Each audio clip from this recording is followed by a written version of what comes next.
오늘 조선일보 보도를 제가 한번 인용해서 읽어보겠습니다. 이 대장동 개발 사업 전후로 뭐 스크린 골프를 즐겼고 유흥지점에도 자료 드나들었다. 호주머니에서 현금을 꺼내서 펑펑 뿌리는 광경도 봤다. 월급쟁이들과는 다른 세계에 사는 것 같았다.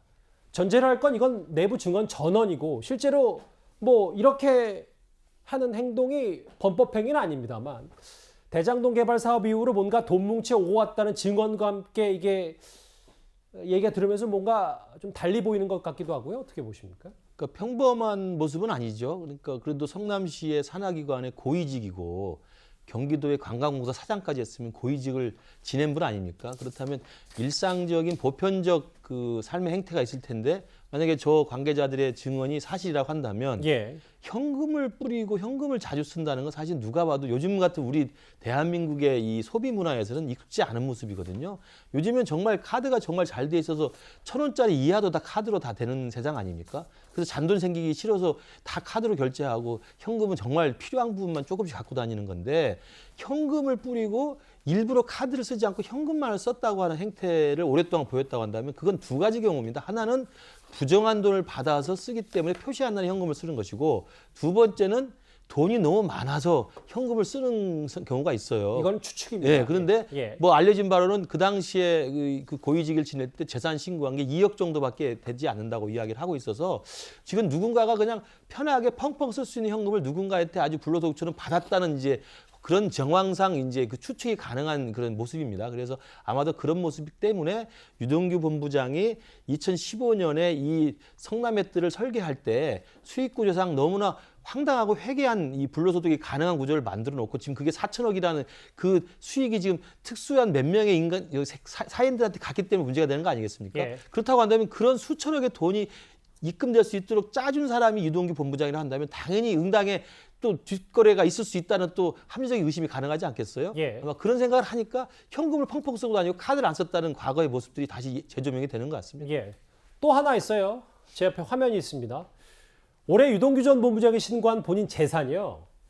2억 165만 원인데 뭐 보면은 뭐 정상적이구나 생각할 수 있지만 최근에 일련의 과정들을 보면 좀 다시 보이는 것 같기도 하고 구자용 차장 이걸 좀 뭐 저희가 어떻게 파악하면 될까요? 네. 그러니까 이제 신고한 재산으로 보면 뭐 그렇게 현금을 많이 쓸 수 있는 이 고액 그 자산가는 아니구나라는 걸 좀 알 수가 있습니다. 뭐 현금은 1,000만 원 정도 있고 예금은 한 7,700만 원 정도 있으니까 물론 예금도 뭐 현금화해서 쓸 수는 있다고 합니다만 그렇게 뭐 늘 펑펑 현금을 쓸 만한 이 고액 자산가는 아닌데 도대체 어디에서 그렇게 돈이 나서 현금을 썼을까? 이제 이런 의구심, 새로운 의혹이 지금 제기가 된 상황이기 때문에 아마 본인이 검찰 조사를 통해서 이 자신의 어떤 그런 이 소비 행태 이런 거에 대해서도 어느 정도 소명이 좀 필요한 대목이 아닌가 하는 생각이 듭니다. 하나 더요, 구치장. 근데 이제 카드보다 현금을 많이 썼다는데 여러 보도에 방점이 있는데 뭐 이것 또한 뭐 단순 의심과 의구심입니다만 이 부분도 수사 과정에서 좀 밝혀질 부분입니까? 그렇죠. 그러니까 일반적으로 일반 그 경제 활동을 하는 그 개인이라면 이 현금보다는 이게 카드 소비가 훨씬 더 많은 것이 이 상식적인데 그런데 이제 출처가 분명하지 않거나 또는 자신의 어떤 소비 행태를 남에게 드러내고 싶지 않은 이런 사람들이 현금을 주로 쓰는 것으로 알려져 있지 않습니까? 그러니까 만약 지금 보도대로 유동규 본부장이 현금을 주로 썼다라면 출처 불명의 현금을 받아서 남에게 알리고 싶지 않은 소비를 많이 한 거 아니냐 이런 의혹이 지금 제기된 상태이기 때문에 이 부분에 대해서도 어떤 검찰의 어떤 수사가 좀 집중될 필요가 있지 않나 하는 생각이 듭니다. 저희가 앞서 유 전 본부장의 과거 씀씀이와 재산 규모를 알아본 이유는 바로 이것 때문입니다.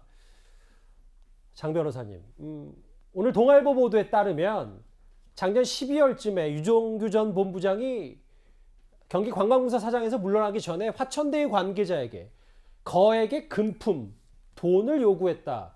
이런 자료를 검찰이 확보했다는 보도가 나왔거든요. 네, 그렇습니다. 일단 보도에 따르면 아직 확인되지는 않았지만 그 정영화 회계사, 즉 천화동인 5호 소유주인데요. 그분이 이제 갖고 있는 녹취록 등을 검찰에 제출했다는 거고 그 녹취록 안에는 유 전 본부장이 화천대유 관계자한테 거액의 금품을 요구하고 그리고 그 후에 실제로 그걸 받아갔다는 내용들이 그 혐의가 포착된 내용들이 있다는 이제 보도인데요. 이것이 만약에 정말 사실이고 그 녹취록들이 그 증거들이 정말 진실한 것인지를 좀 검증을 해보고 뭐 엄격하게 수사는 해봐야겠지만 정말 진짜라고 한다면 이거는 사후 수뢰죄나 이런 것도 충분히 가능하기 때문에 이건 중대 범죄 혐의가 있을 수 있어서 좀 더 좀 지켜봐야 될 것 같습니다. 아, 잠시만요. 그 네. 얘기는 이게 뭐 검찰이 확보했다는 말이 정말 보도가 사실이라면. 그렇죠. 예, 사실이고 이 자료가 또 이제 정영학 회계사가 제출한 자료가 정말 진실한지도 또 검증 작업이 있어야 되거든요. 그러니까 그 녹취록이 돈 뭉치 관련해서 유동규 전 본부장이 관련이 있는지 그렇습니다. 없는지. 예, 그래서 그 자료 자체의 신빙성도 일단 봐야 되고 그 자료를 통해서 과연 그럼 유 전 본부장이 혐의가 있는지까지 밝혀야 되는 거기 때문에 예. 그 과정은 좀 엄격하게 잘 진행돼야 될 것 같습니다.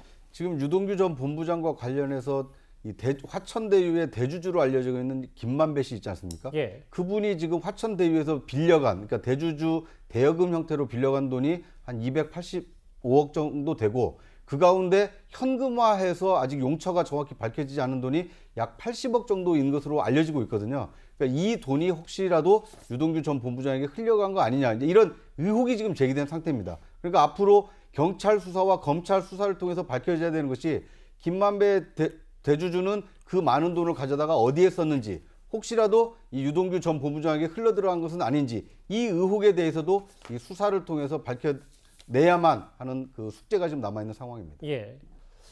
유동규 전 본부장은요, 어제 언론 인터뷰에서 성남 도시개발공사 사장 재직 시절에 이런 얘기를 했습니다. 만나보겠습니다. 그냥 놀고 있지 않았었습니다. 일은 정상대로 하는 겁니다. 다수의 의견으로 하는 거고요. 아무리 본부장이나 사장이라도 실무자들이 일을 하는 겁니다.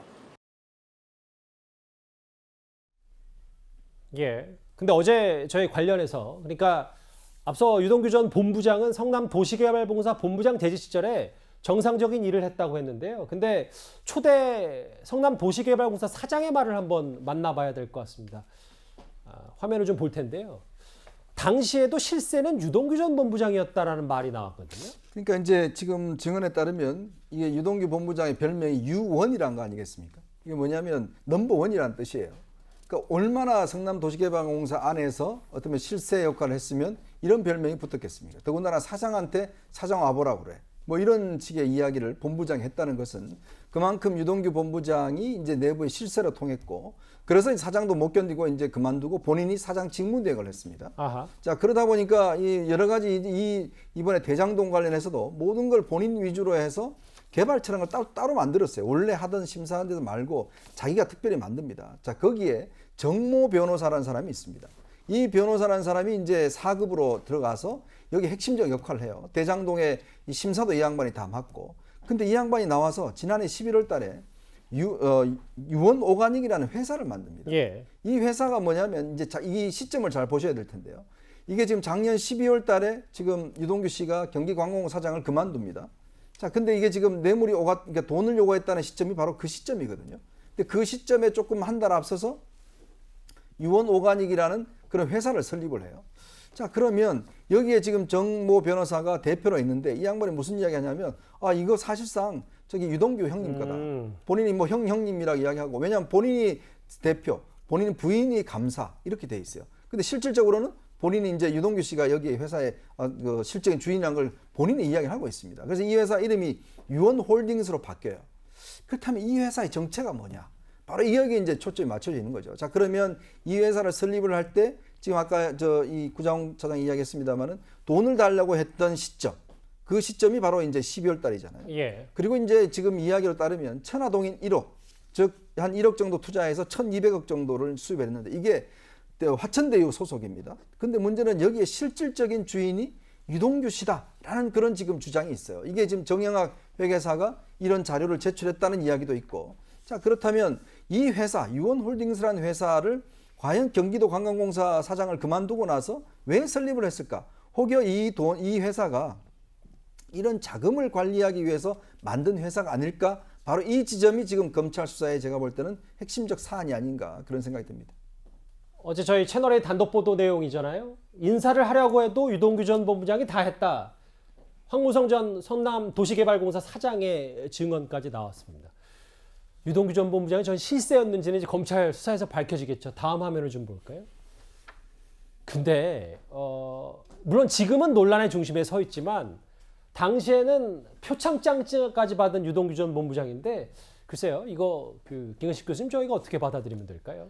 물론 이제 일을 잘했다는 걸로 공적 조서까지 써서 당시에 성남도시개발공사의 기획본부장으로서 대장동 사업을 잘했다는 이유로 표창을 받은 건데요. 저희 이야기는 아까 말한 열심히 했다는 이야기의 증거도 됩니다만 대장동 개발 사업을 총지휘했다는 결과도 되는 거거든요. 그러니까 지금 우리가 지금 궁금해하는 그 이상한 분배 구조, 수익 분배 구조를 누가 만들었느냐.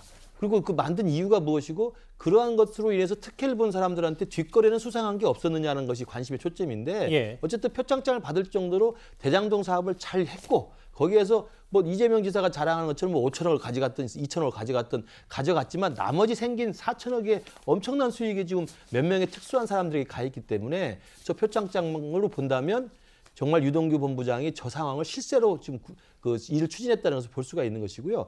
또 하나는 제가 그래서 이 사건이 하도 궁금해서 성남시 의회 의원 출신들이랑 몇 분을 제가 탐문을 해봤어요. 그랬더니 이미 2014년, 15년경에 유동규에 대해서는 좌동규 우땡땡이라고 해서 우땡땡이 또 있습니다. 그래서 이 두 분들이 사실은 당시 이재명 시장의 최측근인 걸로 시의회에서는 파다한 이야기가 있었습니다. 이건 뭐 내가 전해 들은 이야기입니다. 풍문입니다. 풍문. 예. 들은 이야기이기 때문에 그것도 아마 우리 언론이 이제 취재를 해보면 나올 텐데 예. 그렇기 때문에 실세 중에 실세했던 건 당시 분명한 사실로 저는 보입니다. 그렇기 때문에 사실은 정말 어디 뭐 리모델링 조합 추진하시던 분인데 이재명 지사가 2010년에 시장에 당선되자마자 인수위원회 자문인으로 들어왔고 바로 이 시설관리공단의 본부장을 거쳐서 성남도시개발공사 실세로 간 거 아니겠습니까? 그리고 도지사로 가면서 또 경기도 관광공사 사장으로 했기 때문에 예. 저는 이 부분에서 이재명 지사와 유동규 씨와의 관계는 분명히 하나의 실타래가 나오면 쭉쭉 나올 거라고 생각을 합니다. 오늘 병원에서 체포된 유동규 전 본부장 지금도 한창 검찰 조사를 받고 있을 텐데요. 첫 번째 핵심 인물 얘기는 여기까지입니다.